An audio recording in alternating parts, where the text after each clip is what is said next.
¿Qué tal? Buenas tardes, comunidad estudiantil de la Universidad Palmira en Melchor Ocampo. Hoy tengo el placer y el gusto de presentarles a un gran amigo, colega y amistad que es originario del Perú.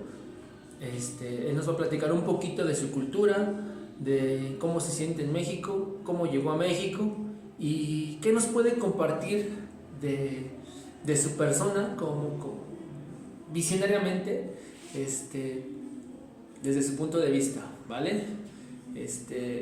Paso a dejarte la palabra, José, para que te puedas presentar bien. Gracias, Palito. Mi nombre es José Antonio Moscoso Delgado, originario de Perú, Sudamérica. Ya voy a cumplir 10 años en este hermoso país. Exactamente el 12 de diciembre del 2021 cumplo 10 años y estoy a tu disposición. Gracias, José. Mira que es bien interesante que una persona ajena a nuestra cultura nos pueda compartir tantito de su visión que tiene, ¿no? Entonces voy a proseguir con la primera pregunta, José, que espero me puedas responder desde tu punto de vista, un punto de vista bien crítico, ¿vale? Entonces, ¿cómo crees tú, José, que se desarrolla el aprendizaje, José? El aprendizaje creo básicamente es observación. El mayor porcentaje de observación posible hace que la gente aprenda. Aprendamos nosotros, aprendieron nuestros papás, nuestros abuelos, nuestros antepasados. Y hay un curioso ejemplo. Antes los nómadas, los hombres prehistóricos, los primeros hombres que habitaron la tierra, ¿no? Estaban en la superficie habían pantanos, pero pantanos de un líquido llamado petróleo. El petróleo hoy en día se encuentra debajo de la tierra porque ya está escaso, pero antes fluía en la superficie. Y uno de esos días hubo una tormenta, cayó un rayo y ¡pum! Se prendió el petróleo. Es como apareció el fuego. Entonces es como así la gente aprendió a hacer el fuego. Sí. O sea, ¿tú crees que, por ejemplo, nuestro aprendizaje, nuestra forma de entender las cosas, sería más fácil si viéramos y después practicáramos? Sí, yo creo que lo básico ahorita es reducir poco a poco lo teórico y empezar a incrementar, ¿no?, lo práctico. Por ejemplo, una idea pequeña nomás, para no ampliar, es en las escuelas deberían empezar a enseñar finanzas básicas. Eso ayudaría mucho. Qué bueno, José, qué bueno. Qué visión tienes, ¿no? O sea, cada quien tiene sus perspectivas, ¿no? De cómo entender las cosas, ¿no? O sea, dicen por ahí que cada cabeza es un mundo y nuestra mente tiene infinitamente muchas posibilidades de poder aprender, ¿no? Valga la redundancia, ¿no? Pasamos con la segunda pregunta, José. ¿Cómo puedes describir en 3 palabras a tu país? La primera palabra es pacífico. Somos muy amistosos. La segunda palabra es muy rico en minerales, alimentos. Y sí, tercera palabra sigue siendo rico en forestal, que es el pulmón. La Amazonía es el pulmón de la humanidad y tenemos que cuidarla por el cambio climático. O sea, son 3 palabras: amistosos, pacíficos y ricos en recursos minerales, alimentos pesqueros y forestales. Mira qué bien. ¿Cómo, bueno, por ejemplo, aquí ya metiendo un poquito en tu vida personal, cómo se lleva un mexicano, en este caso tu esposa, con un peruano? O sea, ¿cómo congenian, pues? Bueno, las culturas son distintas, pero son las más similares en toda Latinoamérica, ¿no? Teniendo en cuenta que somos las civilizaciones más antiguas, por los mayas, los aztecas y los incas. O sea, empezamos casi al mismo tiempo, ¿no? Y arrastramos mucho folclore. Sí, entonces no ha habido mucho problema. Sí, eso con mi esposa, ¿no? ¿Crees que tenemos demasiada relación, no? Sí, hay mucha relación. O sea, son los únicos países más cercanos que hay. Yo aquí veo, por ejemplo, en nuestro día a día, José, que demasiadas amistades, ¿no? José, buenos días, Perú, o cositas así, ¿no? O sea, yo veo que congenias mucho con nuestra cultura, o sea, ya con los mexicanos. O sea, ¿ya te adaptaste? ¿Fue difícil? Fue muy difícil. 3 años sin adaptación. Se sufre. Sí, claro. No, pues sí. Sí, lo bueno es que ya estamos aquí, ya cuando me tienes un amigo aquí contigo, pues, nada más. Gracias. Eh, José, hay algo de lo que debemos estar orgullosos. Y, por ejemplo, en este caso, mi pregunta ahorita sería decirte a ti, ¿qué es lo que te hace sentir, qué es lo que te identifica o lo que te hace ser orgullosamente peruano, José? Es que cuando convivo con las personas, a todos los veo por igual, sin superioridad o inferioridad a mi persona. Entonces, el vínculo humano que el país como Perú me ha dado y me ha enseñado, me hace seguir adelante. O sea, para nosotros todos somos iguales. Qué bueno, mira, porque por ejemplo, si bien, por ejemplo, en este caso metiéndome un poquito con mi raza, con mis, ¿cómo se puede decir? Culturas, ¿no? Pues sí, con mis paisanos. Ambiente, claro. Sí, con mis paisanos, pues tenemos una cultura meramente diferente, ¿no? O sea, pues si bien hay gente que te ayuda, hay gente que cuando te ve a lo mejor arriba, pues quiere bajarte, ¿no? O sea, ¿y qué punto de vista tan importante del tuyo? Porque, por ejemplo, he aquí, ¿no? O sea, que decimos que Perú es una cultura bien importante, distinta a lo mejor de la nuestra, pero con una manera de pensar igual, demasiado diferente, ¿no? O sea, tú lo acabas de decir. Bien amplio, Sí, todos, bienvenidos todos. Qué bueno. ¿Qué te hace salir?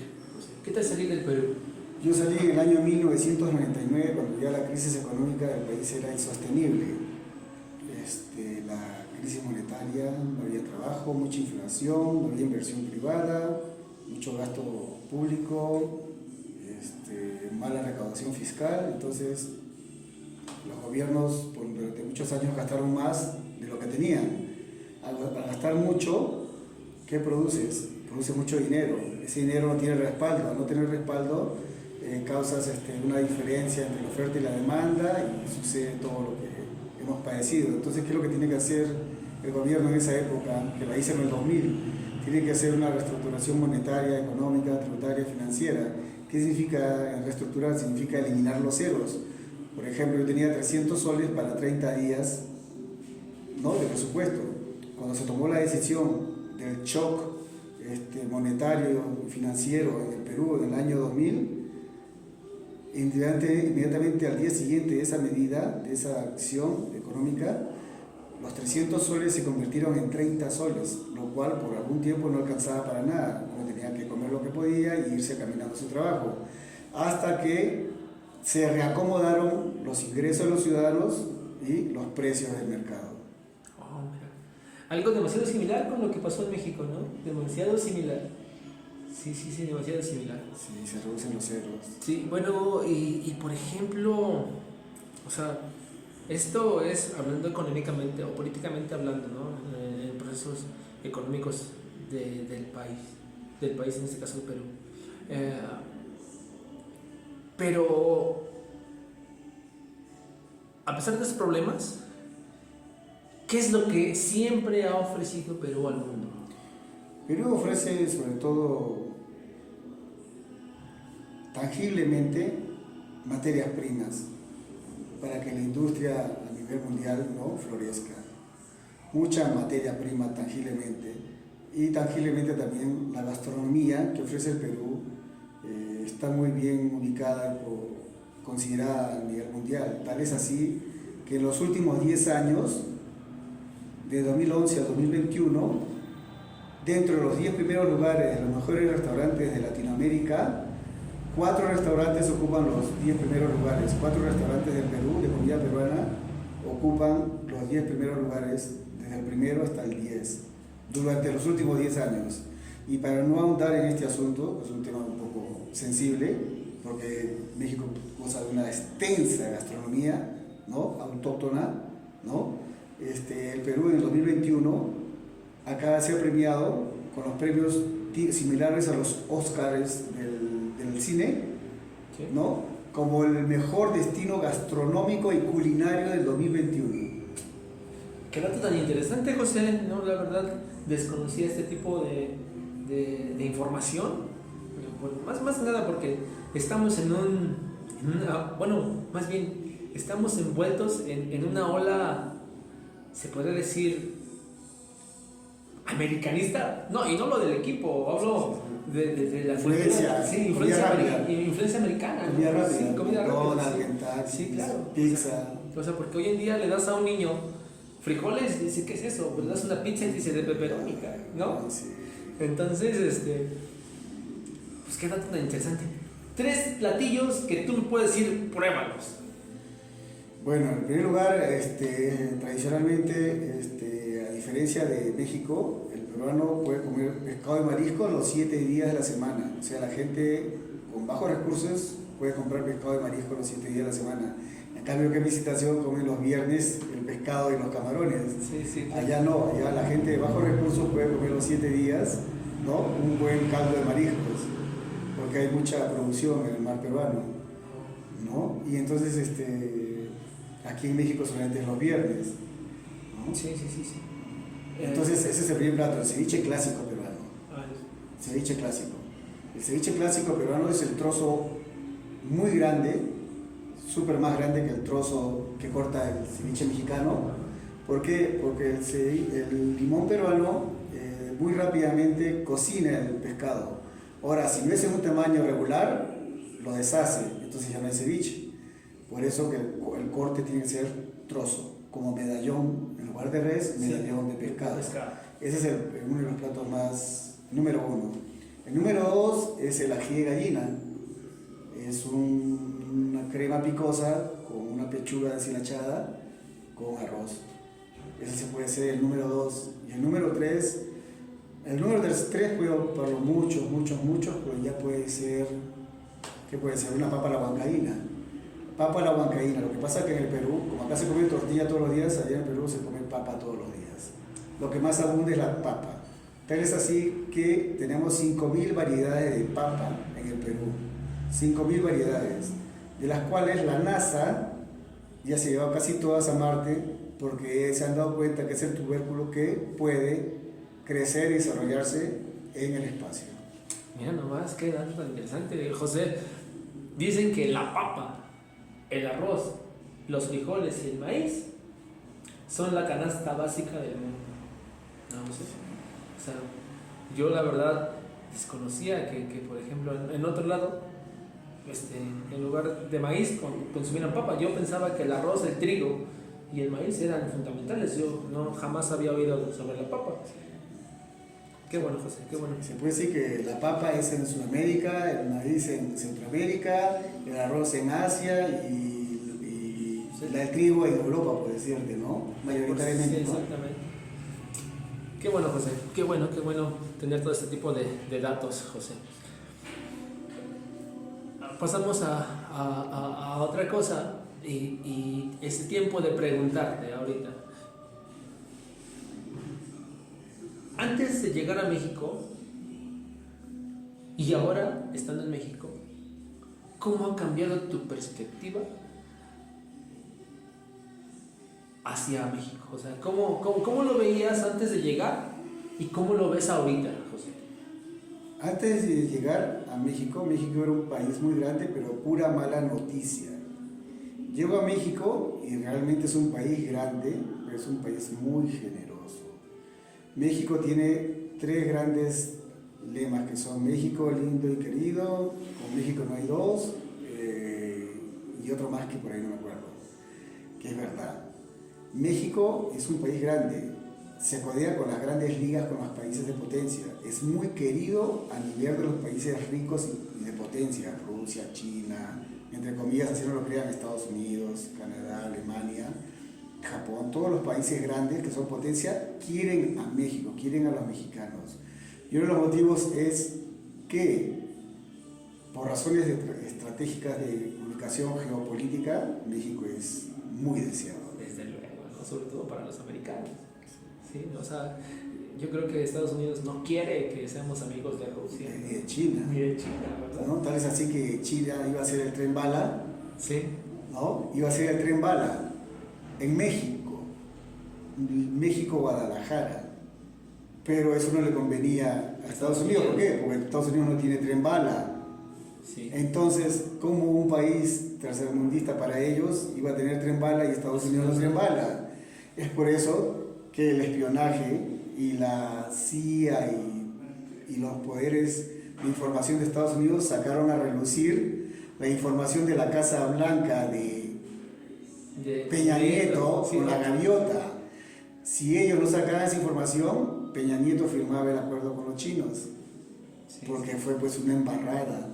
Pero es que Estados Unidos destapó, gracias a que tiene todos los satélites, escuchas, información, ¿no? Por la tecnología que tiene, echó por la borda todo un acuerdo ya firmado entre gobiernos serios.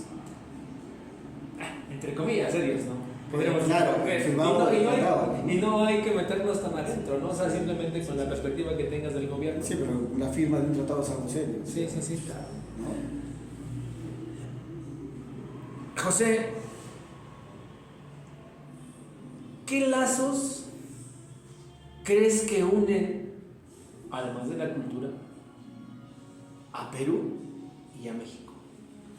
Bueno, obviamente tengo que volver a mencionar lo cultural, porque fueron las primeras civilizaciones, los mayas, los aztecas y los incas fueron las primeras civilizaciones, ¿no? Y una de las leyendas dicen que un maya, que ya no sabían dónde están, uno se fue para América del Sur a ayudar a fundar el Imperio Inca, ¿no? Una de las leyendas, ¿no? Y otro actualmente es la Asociación de APEC, la Asociación del Pacífico, la forma integra Colombia, Chile, Perú y México. Son 4 partidos que componen la Alianza del Pacífico. Son 4 equipos de naciones que conforman la Alianza del Pacífico y es muy potente, económicamente muy grande. Tal es así que antes de formar ese pacto, habían 5 vuelos a la semana de México a Lima. Después de firmar ese pacto, hay 55 vuelos a la semana entre México y Lima. ¿Qué significa que incrementó todo? Sí, claro. La economía, todo. El intercambio, todo. Sí, desde luego.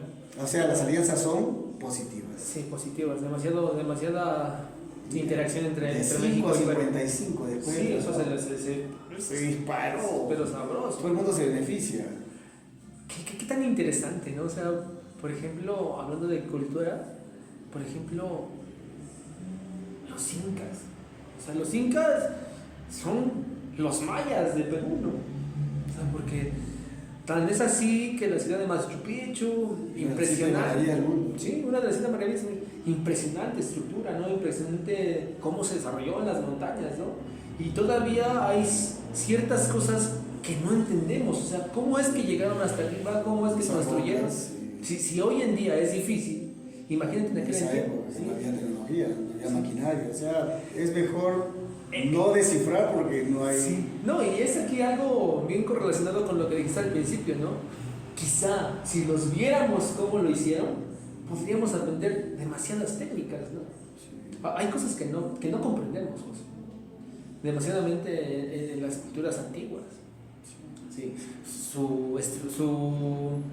Su arquitectura, su forma de pensar, su forma de medir, ¿no? Su astronomía, o sea, porque en aquel entonces no había telescopios, nada. Sí. O sea, miraban los cielos. Sí, observadores, ¿no? Observadores, está pues. Volvemos a la respuesta a la primera pregunta. Sí, claro. Con la observación. Mira, por ejemplo, es algo pues, que va muy correlacionado, José, porque, por ejemplo, el tema de la filosofía se da en Grecia, ¿no? Se da en Grecia. Y hasta el día de hoy todos los filósofos grandes griegos, si tan solo leyéramos eso, no habría problema. Se basaban en la visión, o sea, en la forma, en el entendimiento de las cosas, ¿no? Siguen siendo grandes, nadie los ha desplazado. O sea, les dicen el ajonjolín de todos los moles, porque siempre están en cada estudio, en cada ciencia, ahí están. O sea, está presente, sí, está vigente. Sí, claro. Pues bueno, José, pasemos a la siguiente pregunta.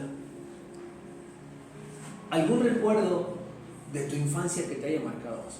Sí, la verdad es que yo nací en el desierto, en un lugar rodeado de dunas que son montañas de arena, en un lugar que es un oasis. es el último oasis que queda en Latinoamérica llamado Huacachina. Si ustedes entran a YouTube pueden ver todos los videos acerca del el único oasis que hay en Latinoamérica que se llama Huacachina. Los oasis son comunes en Arabia, Israel, ¿no? Egipto, ¿no? Sí. Pero no es muy común en Latinoamérica, solamente queda uno donde yo nací que se llama el oasis de Huacachina. Todos los días recuerdo una imagen de mi infancia en ese lugar. Todos los días lo recuerdo. Qué bueno, José. Mira nada más, o sea, datos perturbadores que nos estás compartiendo, José, ¿no? Porque pues yo desconocía que, por ejemplo, pues cuando menos en América, en el continente americano, hubiera algún oasis. Sí, o sea, yo desconocía ese tipo de información, porque por ejemplo, normalmente en la escuela vas y te dicen que hay desiertos, hay selvas, hay tundras, hay ciertas cosas, pero ¿por qué no te dicen eso? O sea, realmente pues es un dato que la verdad está para anotarle, ¿no? O sea, no, pues qué bueno. Me imagino que debe ser un lugar muy bello. Hermoso, por eso los invito a todos a ver todos los videos del oasis de Huacachina en YouTube. Qué bueno, José.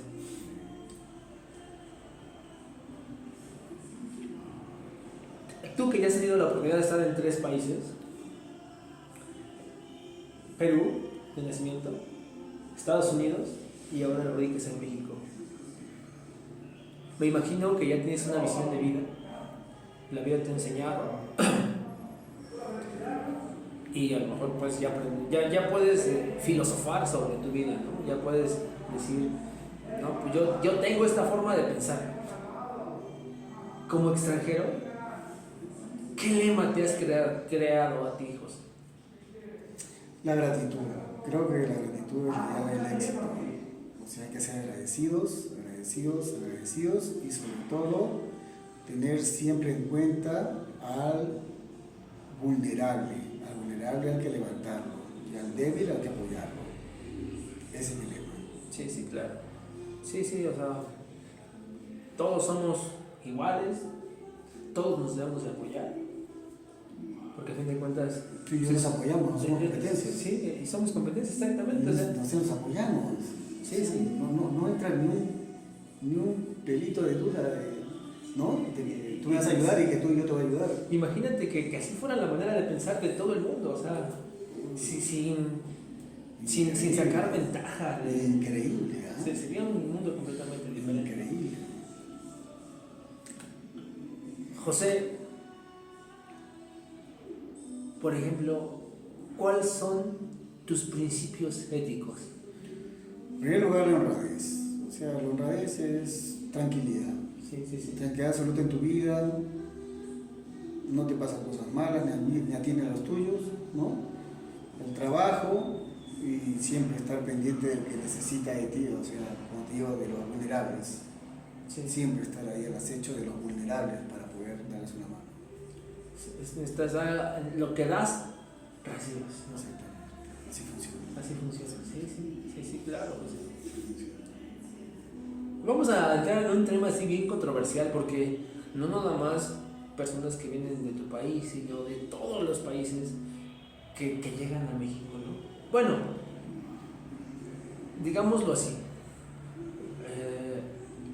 países que a lo mejor cultural o económicamente son un poquito, no lo quiero decir así, pero de desventaja. Sí, se sienten en desventaja, ¿no? O sea, ¿qué sufre una persona que emigra? Bueno, pues esta creo que es la última pregunta. Esto va a ser bien claro. Se llama: todos los inmigrantes sufrimos de estrés. Estrés por dejar tu país, por dejar tu familia, por dejar tus amigos, por dejar tu comida, por dejar tus costumbres, por dejar tu trabajo. El estrés es una enfermedad y uno sufre. Yo me demoré 3 años en adaptarme a México. Luego vino el tiempo de la adaptación y ahora estoy en la época de la luz. Y gozando de la cultura mexicana. Qué bueno, José, qué bueno. ¿Te has dado el tiempo de conocer México, José? Sí. Bueno, lo primero que vi fue una costumbre muy ruidosa, mucho ruido. mucho puente, mucha bombarda. Lo segundo que vi, mucho brindis, mucho licor, mucha cuba, mucha copa. Yo creo que un mano a mano el mexicano es campeón mundial, con cualquiera que se le ponga al frente, el mexicano campeona mundialmente ingiriendo licor. Y después gozando, ¿no? Gozando de su buena música y gozando de su extraordinario cine mexicano. Tienen mucho arte y hay que gozar del bueno. ¿Algún personaje, algún actor que te digas, este me inspira? Son muchos porque son buenos, o sea, llevan en la sangre, llevan el arte del canto y de la actuación. ¿Qué autor o qué intérprete te gusta, José, de México? De México, Luis Miguel, Juan Gabriel, Difunto. José José, ¿no? Emanuel, Mijares, ¿no? O sea, muchos. Hay muy buena música. Llevan el arte en la sangre ustedes. Sí, claro. No, pues todos, ¿no? Todos yo creo que nada más hay que desarrollarlo, ¿no? O sea, porque por ejemplo yo puedo ir a tu país, José, y puedo quedar maravillado, ¿no? Con su cultura, ¿no? Puedo quedar maravillado con su música, con su comida, con la gente, ¿no? O sea, que al final de cuentas es lo que describe a un país, ¿no? O sea, su gente, sus costumbres, sus tradiciones. Qué bueno, José. Pues muy agradecido, José, la verdad, contigo de que pudieras brindarme este ratito, la verdad, podernos brindarnos algo de tu cultura, de tu persona y pues de tu visión, José. La verdad estoy infinitamente agradecido contigo, José. Muchas gracias.